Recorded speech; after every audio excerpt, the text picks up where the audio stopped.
যাদের বাবার পরিচয় আছে আর যাদের বাবার পরিচয় নাই, যারা কাফের, যাদের ঈমান মুর্দা আর যারা মুসলমান, এরা কি বাপের পরিচয় ছাড়া, কাফেররা বাপের পরিচয়ওয়ালা ঈমানদারদের সাথে পারবে না? খালি গাল গল্প, খালি মায়াজাল বিছাইছে মিডিয়া দিয়া, খালি বিশ্বরে বুঝায় আমরা সুপার পাওয়ার, আমরা এটা আমরা সেটা, এগুলো দেখায় মিডিয়ায় ভয় দেখায়, দিন শেষে আফগানে এসে মায়ের খায়। সুবহানাল্লাহ। তোমরা বিমান কামান, জঙ্গি বিমান, যুদ্ধ জাহাজ, সাবমেরিন, ড্রোন, হেলিকপ্টার, মিসাইল, এই অ্যাটাকিং হেলিকপ্টার, অনেক কিছু দেখাইতে পারবা, কিন্তু মুসলমানরা বিজয়ী হয় একটাই কারণ, বিশ্বাস আল্লাহর উপরে। বিশ্বাস কার উপরে? আল্লাহর উপরে। আমরা বিজয়ী হব। কাম মিন ফিয়াতিন কালিলা গালাবাত ফিয়াতান কাসীরাতান বিইذنিল্লাহ।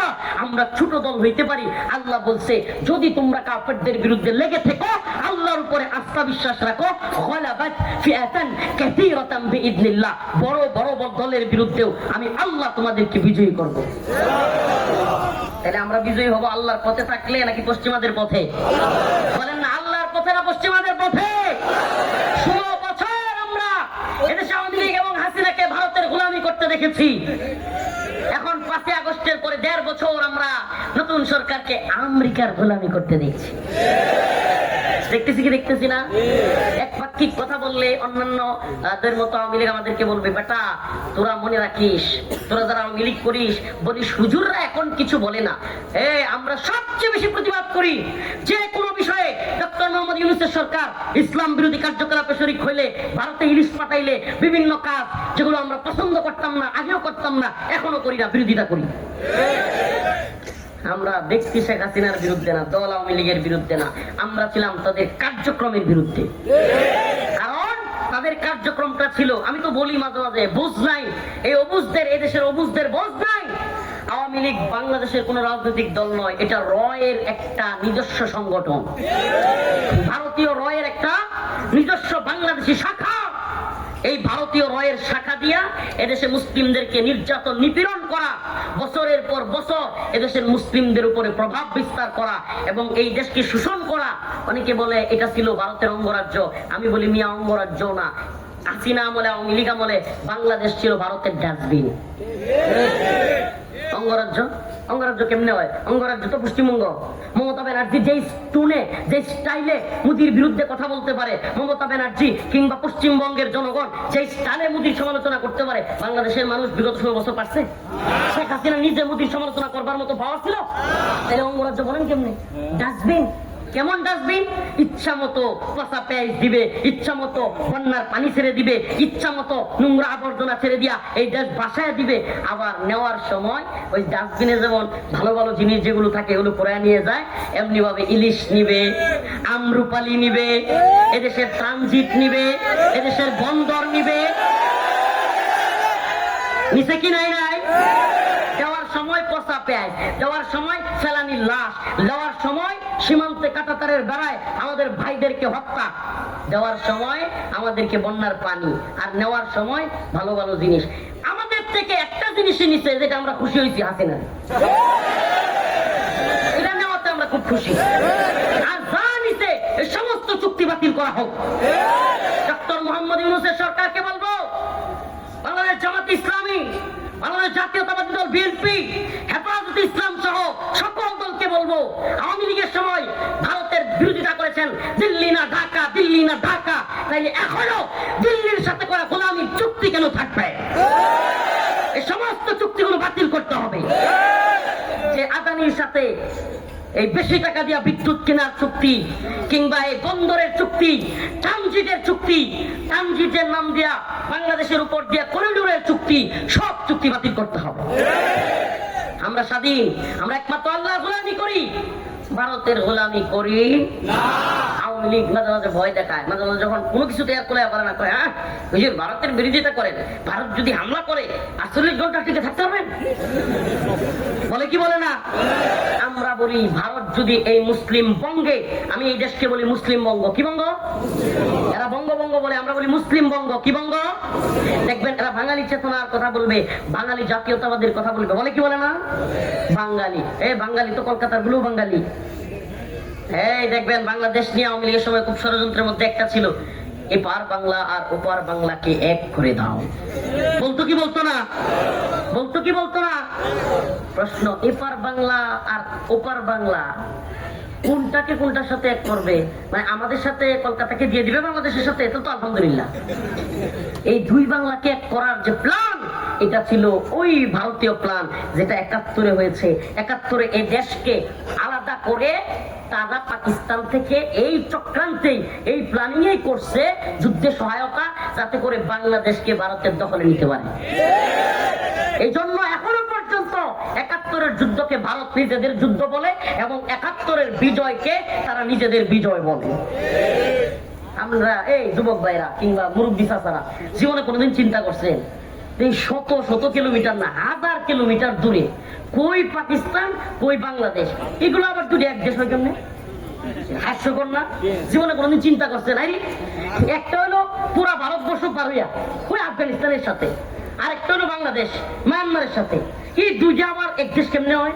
৪৭ যখন ভারত এবং পাকিস্তান দেশ ভাগ করছে, তখন বাংলাদেশকে পাকিস্তানের সাথে দিছে। উদ্দেশ্যই ছিল কখনো পাকিস্তান থেকে যদি বাংলাদেশকে আলাদা করা যায়, আমরা যাতে এই দেশটা দখল করতে পারি। এই জন্য ৭১ স্বাধীনতা অবশ্যই পাকিস্তানের জেনারেলরা, এই শয়তানগুলো অবশ্যই বাঙালি মুসলমানদেরকে অত্যাচার করেছে, হত্যা করেছে, এটা সত্য। কিন্তু ওই যুদ্ধটাও ছিল একটা ষড়যন্ত্রের যুদ্ধ। ওই পাকিস্তানি জেনারেল গাদ্দাররাও যেমন এই যুদ্ধের মধ্যে শয়তানি করেছে, তেমনি ভাবে ভারতীয় বাহিনীও এই যুদ্ধে শয়তানি করে বাংলাদেশকে দখল করবার চক্রান্ত করেছিল। ইতিহাস এক পাট্টিক বলবেন না, ইতিহাস বললে দুইটা মিলে বলবেন। এই ক্ষেত্রে পাকিস্তান যেমন জালেম, এক্ষেত্রে ভারতও তেমনি ভাবে জালেম। আগে স্লোগান হয়তো মুরব্বীদের মনে থাকবার কথা, পাকিস্তান থেকে বাংলাদেশ আলাদা হওয়ার সময় পিন্ডি না ঢাকা, রাওয়ালপিন্ডি, পাকিস্তানের একটা আঞ্চলিক জায়গার নাম হলো রাওয়ালপিন্ডি। কি নাম? তৎকালীন সময় এই প্রজন্ম এই স্লোগানের সাথে এতটা নরমাল না, এই প্রজন্ম এই স্লোগান জানে না। এই মুরব্বীরা বলতে পারবে পিন্ডি না ঢাকা। এই প্রজন্ম নতুন স্লোগানের সাথে পরিচিত হয়েছে, দিল্লি না, এই বলেন না দিল্লি না। এখন দেখেন আগে কি কইছে? পিন্ডি না, মানে পাকিস্তানের পিন্ডি, বাংলাদেশের হলো ঢাকা। মানে হলো আমরা পিন্ডির গোলামি চাই না, পাকিস্তানের গোলামি চাই না, আমরা ঢাকা, আমরা স্বাধীন, এটা বুঝাইতো স্লোগান দিয়া। পিন্ডি না ঢাকা। আস্তে আস্তে কিছুদিন গেল, স্লোগান পাল্টায় গেল। এখন স্লোগান কি? দিল্লি না ঢাকা। বলে যাই, গত প্রোগ্রামে, আজকের প্রোগ্রামে বলছি, ফার্স্ট টাইম এই কথাটা আজকে এই প্রোগ্রামে বলতেছি। অল্প কিছুদিন অচিরেই এই বাঙালি জেনজির স্লোগান হবে ওয়াশিংটন না ঢাকা। বলে গেলাম, দেখেন, কারণ পাকিস্তানের গোলামি চলছিল, এই প্রজন্ম স্লোগান দিয়েছে, রাজপথ চাপিয়ে দিয়েছে, পিন্ডি পাকিস্তানের গোলামদেরকে বিদায় করছে, পিঠাইয়া পাকিস্তানকে ৭১ জেনারেলদেরকে, পাকিস্তানের গোলামদেরকে। ২০২৪ সালে আইসা দিল্লির গোলামি আলহামদুলিল্লাহ অনেকাংশে কমছে, দিল্লি না ঢাকা বইলা। এখন তো আমেরিকার গোলামি শুরু হয়ে গেছে। ও, এটা কেউ বলতে চায় না, সিস্টেমে আড়াইয়া যা, খুব সিস্টেমে। যেই আমেরিকার কথায় ইসরায়েল ফিলিস্তিনি মুসলমানদেরকে হত্যা করতেছে, ডোনাল্ড ট্রাম্পের এক কথায় যুদ্ধ বন্ধ হয়ে যায়, তাইলে কি আরো বুঝতে বাকি আছে যে এই ফিলিস্তিনি মুসলিমদের হত্যার পিছনে সবচাইতে বড় ভূমিকা হলো আমেরিকার? আপনারা কি বুঝেন না? বুঝেন না? এখনো যে রাজনৈতিক দলগুলো বলে আমেরিকা ভালো, মানবতা, মানবাধিকার, সাম্য, ভ্রাতৃত্ব, বন্ডের দল। ফিলিস্তিনে লক্ষ লক্ষ মুসলমান মরে, ইরাকে আমেরিকা লক্ষ লক্ষ মুসলমান মারছে, সিরিয়ায় লক্ষ লক্ষ মুসলমান মারছে, লিবিয়ায় লক্ষ লক্ষ মুসলমান মারছে, ইরাকে লক্ষ লক্ষ মুসলমান মারছে।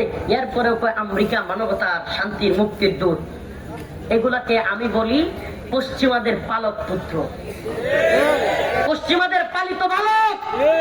এরা ওয়েস্ট উন্নত বিশ্ব করে নিজেদের ছেলে মেয়েদেরকেও হাফ প্যান্ট পরাইয়া, জাঙ্গা পরাইয়া ওই বিদেশে পড়াশোনা করে।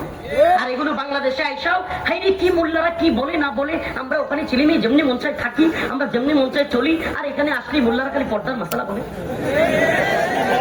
তখন আর ভালো লাগে না, তখন আর তাদের কানে এটা ভালো লাগে না। কেন ভালো লাগে না? কারণ এরা তো ওই ওয়েস্টের কালচার শিখে আসছে। ও মুসলিম উম্মাহ, এই ওয়েস্ট কালচার বাংলাদেশেও আবির্ভাব ঘটানোর ষড়যন্ত্র এই সরকার করতেছে। মুসলিম উম্মাহ, এই জানজি যুবক প্রজন্ম, যুবক ভাইরা বসেন। যুবকের দল ডায়াবেটিস আছে নাকি? চলে যাবো, যান, ছেড়ে দিব। শুনেন, আমার কথাটা শেষ করি।